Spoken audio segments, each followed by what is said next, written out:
The Football League mascots are back. And this time, they'll be going head-to-head, representing their team in the Nick Kicks Mascot v Mascot Table Football Challenge. Mascots at the ready. It's Rammie the Ram versus Gully the Seagull.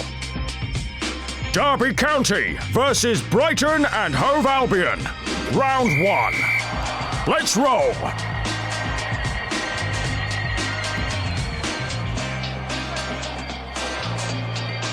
It's a tense start.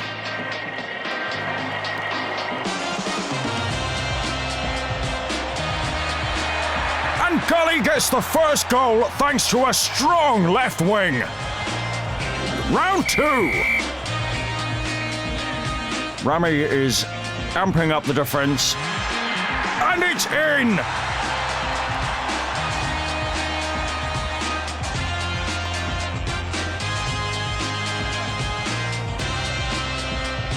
Oh, poor show, Gully. Get your head out of those clouds. Round 3.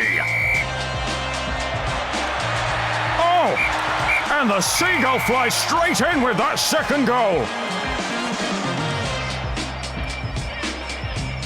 Say goodbye. This Ram's gone out to pasture.